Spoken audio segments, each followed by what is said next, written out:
Olá, minhas amigas e meus amigos, mais um programa Empreender. E hoje, com um grande prazer, estou recebendo aqui o Fernando, que tem um programa Esporte Mania na Rádio Sportnet, Rádio Web. Eu já tive o prazer de ser entrevistado por ele e hoje vou entrevistá-lo. Fernando, por favor, eu quero te agradecer a sua presença, dizer que é um grande prazer tê-lo aqui. A gente sempre começa aqui pedindo para o nosso convidado falar um pouco da sua trajetória. Até primeiro, eu que agradeço porque agora estou devolvendo a visita, né? A amizade é assim, ele foi lá visitar, agora eu volto a visita. O Sportsnet é um site que começou com uma brincadeira, eu e mais 3 amigos, quando eu era treinador do Clube Atlético Taboão da Serra.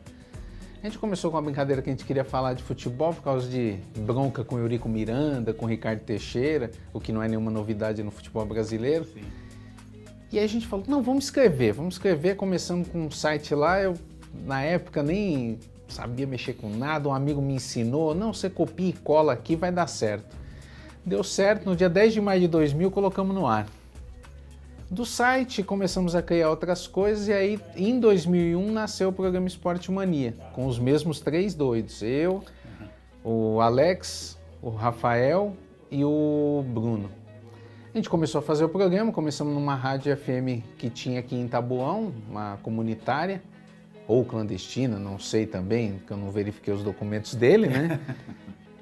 E começamos lá. Nisso o programa já está desde 2001 no ar, já passou por 3 rádios diferentes, mais 2 web rádios, até o Sportsnet ter sua própria web rádio, parar de locar casa e ter sua casa própria, também no rádio. E aí o Esporte Mania hoje está com mais de quase 400 edições só na Rádio Sportsnet e 1.100 e poucas desde 2001.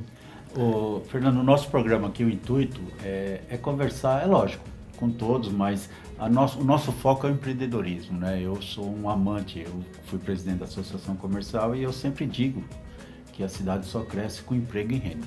Então, assim, eu sei que você é um palestrante motivacional, você montou a sua rádio com ousadia, porque eu acho que tem que ter ousadia mesmo para montar o seu negócio, né? Então eu queria que você falasse um pouco como é que surgiu quando é que você sentiu em juntar o jornalismo com a rádio, principalmente no esporte? Então, aí o meio web rádio até tem alguns dados interessantes para quem está empreendendo nessa área. A Cantar Ibope fez até uma pesquisa recentemente, em 2017, 2018 também, onde hoje todo o nicho de audiência que existe no meio online, quando a gente fala de áudio, tirando os streamings de música, mas o web rádio mesmo. Hoje a web rádio ela é um nicho de 86% da audiência do país, 86%, quer dizer, ela tem mais audiência do que a rádio FM e a AM somadas no Brasil todo. Se a gente transferir isso para o mercado de trabalho do jornalismo, a gente está falando de um meio que hoje existe aproximadamente, só dentro do TuneIn, que é a maior plataforma de web rádios do planeta, que pertence à Google, tem cerca de 40 mil web rádios, só no Brasil. Então, quer dizer, é muita gente investindo e você tem um nicho de comércio muito grande. Por quê? Porque você precisa consumir produtos, você precisa consumir equipamento. Aí você tem compra de equipamento, você tem profissionais que têm que se envolvendo, você tem produção de site, porque você tem que contratar um streaming, esse streaming tem que ter uma pessoa que controle esse servidor. Então há uma rede de consumo que está se criando muito forte.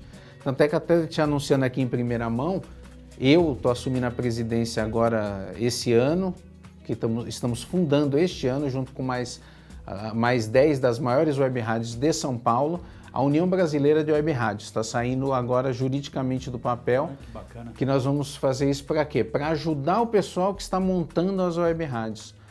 Porque qual o problema da web rádio hoje? É a questão comercial. Comercialmente, a web rádio enfrenta um problema, por quê? Porque quando você se apresenta a uma empresa, mesmo você tendo todos os documentos, tudo certinho, eles te comparam aquela web rádio feita no fundo de quintal, que não tem documento, que não tem nada, e aí você perde credibilidade. Então nós estamos tentando criar não dão valor. Então a gente está tentando criar uma forma de separar o show do trigo para tentar valorizar as web rádios que trabalham direito, que são muitas, na verdade. Vamos falar um pouco de empreender. Eu sei que você dá palestras motivacionais.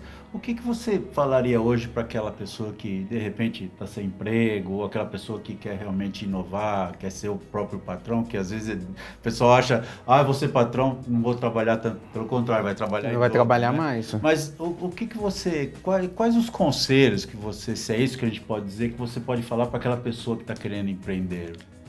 Até isso cai dentro de um curso que eu estou lançando sobre empreendedorismo. Empreender, uma das coisas é, primeiro, nunca desistir. Sim. Porque a mortalidade de empresas no Brasil, até pela dificuldade burocrática, é cerca de 62% nos 2 primeiros anos. Se a gente pegar nos 6 primeiros anos, esse número cresce, essa taxa de amostragem cresce para cerca de 73%. Então, isso já é você vendo esses números, você já se desmotiva a querer entrar no mercado. Sem contar, né, a carga tributária. Que é enorme, a burocracia, né? a burocracia, né, que faz você... Aqui no Brasil a gente demora cerca de 93 dias para abrir uma empresa. Se for MEI, é mais rápido, porque se facilitou o processo, né? No Canadá é 3 dias, gente. 3 dias? Então, é uma diferença brutal. Então, se você se associar a esses números, você não vai querer empreender. Mas o grande pulo do gato para você querer empreender é, primeiro, agarre-se ao seu sonho e, segundo, agarre-se ao conhecimento.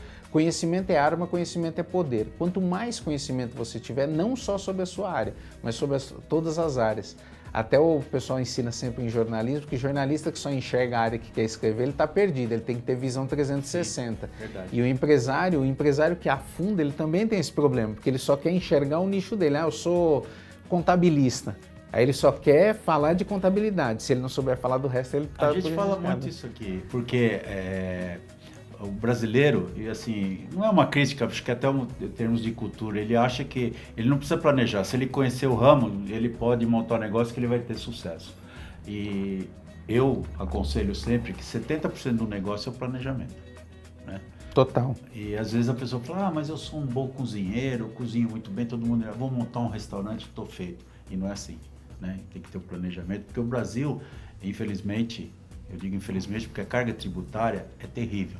Os impostos são malignos, né? Então, se a pessoa não se planejar, não se formalizar, não se qualificar, com certeza ela está fadada a entrar nesse ela entra nesse nicho e tudo isso também tem que combinar com uma coisa. Nós estamos numa era de um mundo onde a influência digital ela é muito forte.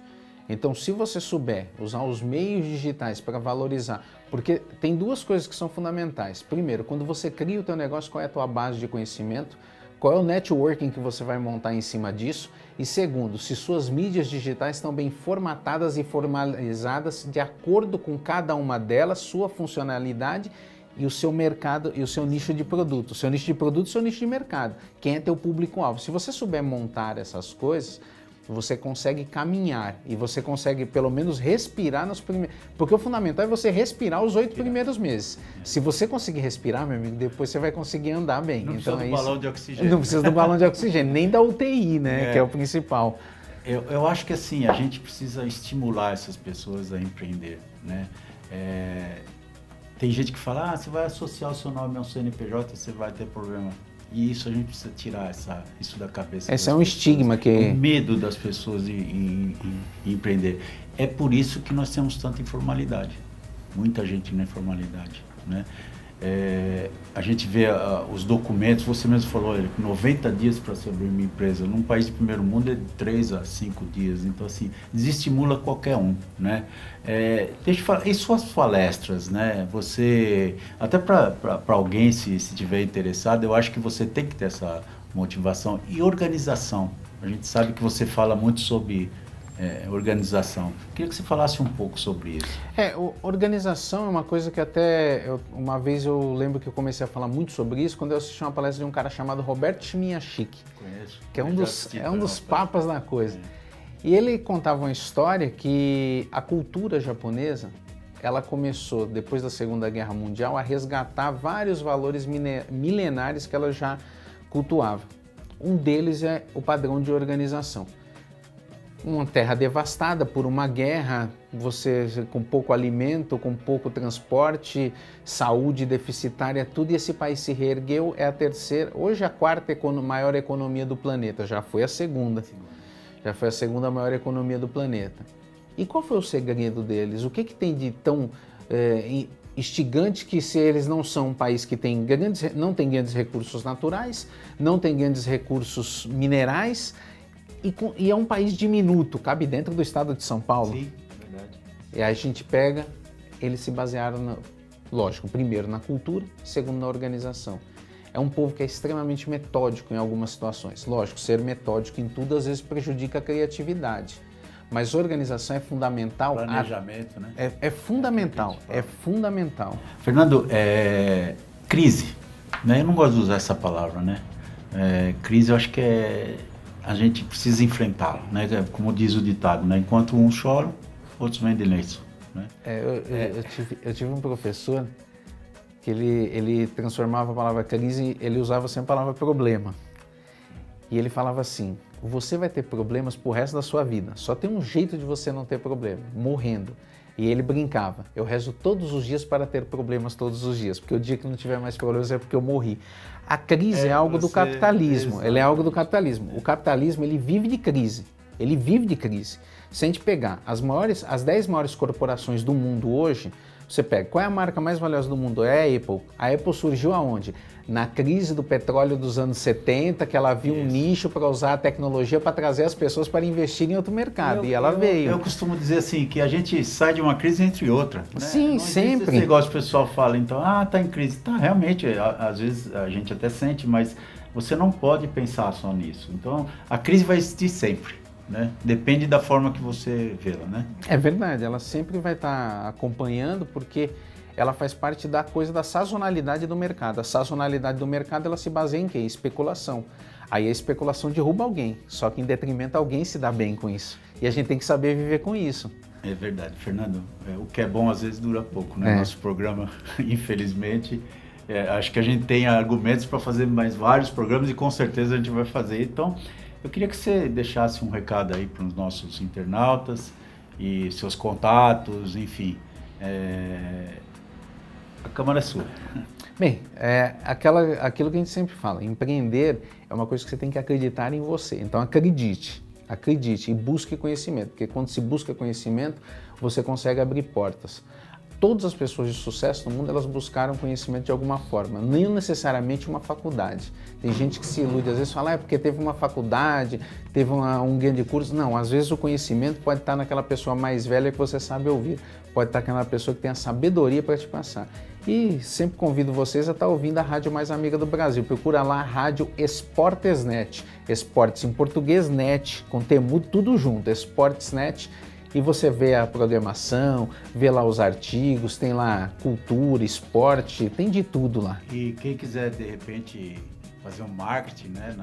Pode procurar lá, tem lá o e-mail, tem o telefone lá, pode ligar no 96829-1749, que é o telefone da rádio, aí você liga, fala com a gente lá, tem o nosso e-mail também, comercial@sportsnet.com.br, aí você fala com a gente vai fazer grandes parcerias. Legal.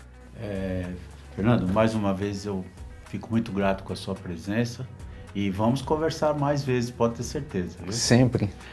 Pessoal, acabou o nosso programa, nós temos aí nossos contatos para críticas, sugestões e até a próxima.